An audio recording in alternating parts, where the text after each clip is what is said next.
В свое время вы предсказали поражение западной коалиции в Ираке. В частности, в 2003 году вы заявили португальской радиостанции TSF, что каждый раз, когда американские войска сталкиваются с иракскими войсками, вы в смысле, можете выиграть несколько тактических сражений, но не сможете победить в стратегическом плане. Ваше предсказание по Ираку пока не сбылось, но очень похожая ситуация случилась в Афганистане. Мой вопрос следующий. Выигрыши на тактическом уровне и проигрыш в конечном итоге на стратегическом уровне. Не является ли это признаком падения уровня аналитической работы в США и НАТО? И как это может отразиться на Украине?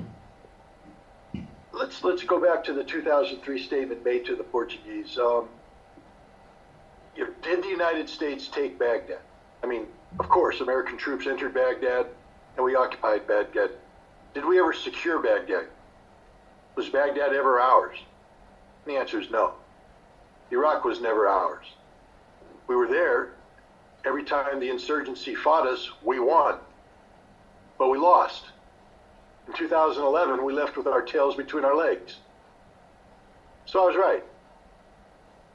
And the same thing in Afghanistan. We spent 20 years defeating the Taliban in every battle we fought. But in the end, we left our tails between our legs. We lost. War is an extension of politics by other means. I say this all the time. I steal it from Clausewitz and other people much smarter than me, Sun Tzu and other military thinkers. We need to understand that winning a battle does not win a war. A war must have sound objectives, achievable objectives. It should be fought in a just cause, a cause that is supported not only by the people who are sending troops to war, but ultimately by the people against whom you're struggling. So that once you achieve a military victory, they will recognize the need for a just settlement, a just outcome. This is why we succeeded against Japan.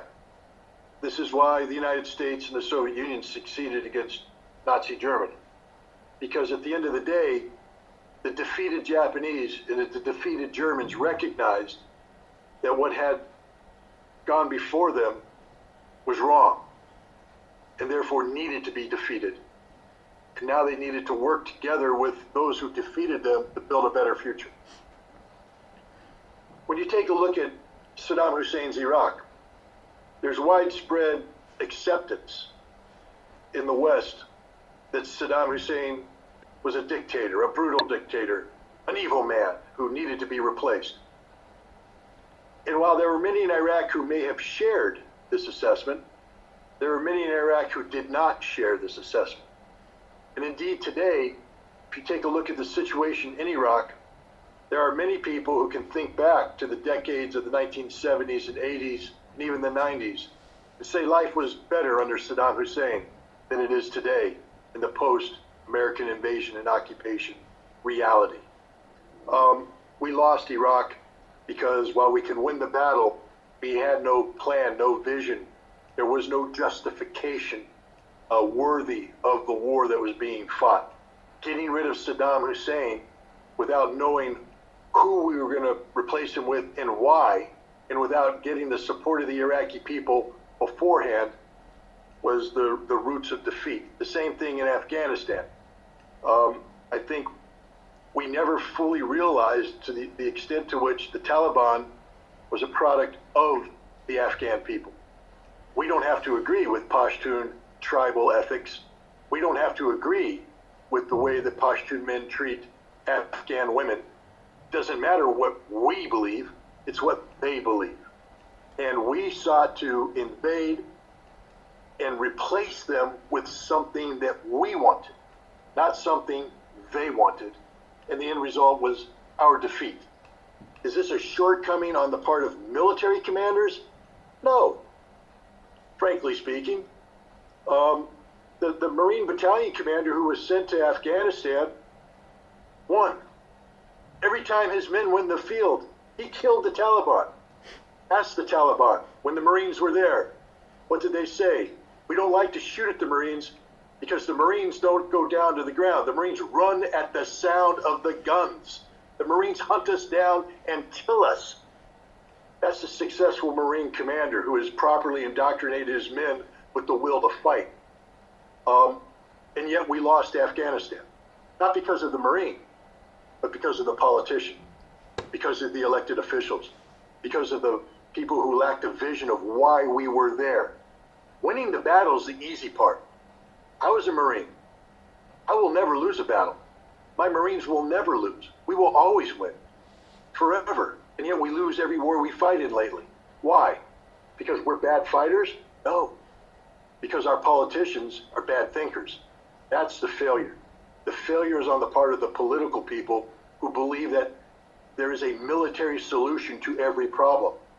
There is no military solution to every problem. When you send in the military, it means that there is no solution, because killing people is never a solution. The solutions come by negotiation, by talking, by working out the problems peacefully. Once you get in the business of killing people, you fail. And if you don't have a vision about what you're going to do once the bodies stop dropping to the ground, then you're going to lose. And the United States has been losing a long time. Not because our military is bad, our politicians are bad. The American policy that led up to this conflict was a policy that was detached from reality. It was a fantasy that the United States, together with their NATO allies, would be able to pressure Russia into submission. We wanted Russia to return to the 1990s. We wanted Russia to be weak. We wanted weak Russian leadership. We wanted a Russian economy that we controlled. We wanted to dictate the domestic political reality to Russia. And the way we decided we were going to achieve this was to fundamentally weaken Russia by stripping Ukraine away from its sphere of influence, from its orbit. That's bad politics. It's very bad politics. Bad politics. And it's unrealistic politics. It shows an absolute disregard and misunderstanding of Russian domestic political reality. Anybody who bought into this plan knows nothing about Russia.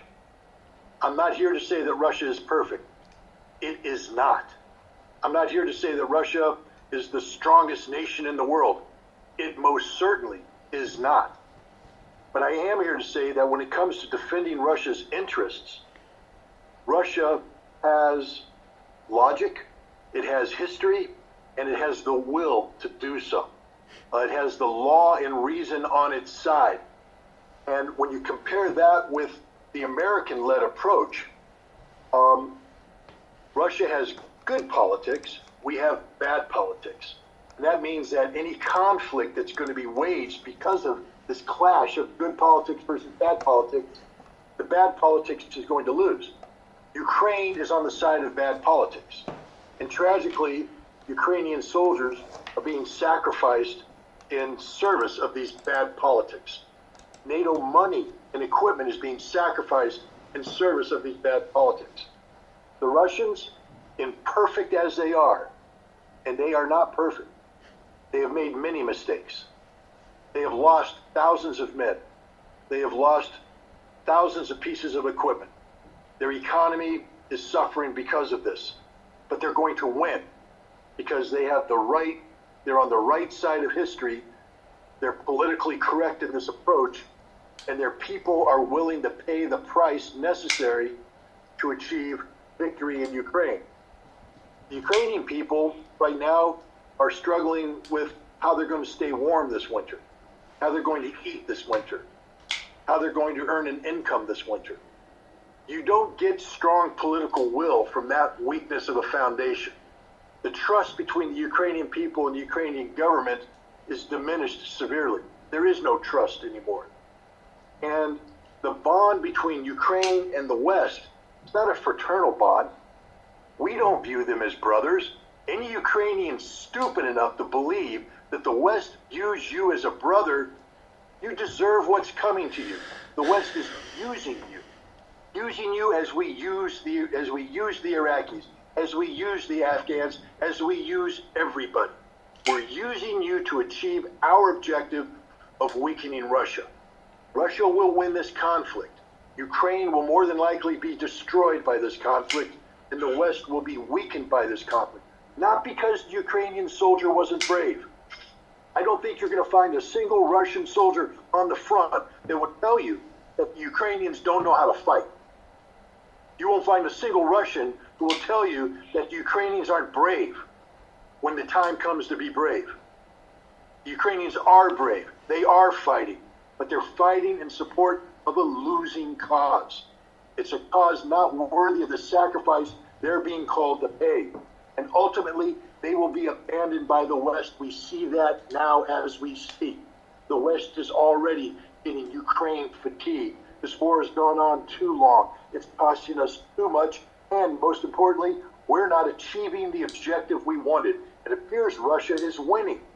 So our concern now, how to stop this conflict before Russia wins everything. We're looking for a diplomatic off-ramp that preserves some gains for the West. It's a question of whether or not Russia will accept that. I don't believe they will, but I'm an American. The Russians will have to do what Russia wants to do and Russia needs to do, and that's between the Russian government and the Russian people. But the Ukrainians are stuck in the middle. When Lindsey Graham, an American senator who sits on the Armed Forces Committee, said that this is a war that will be fought to the last Ukrainian, he meant it.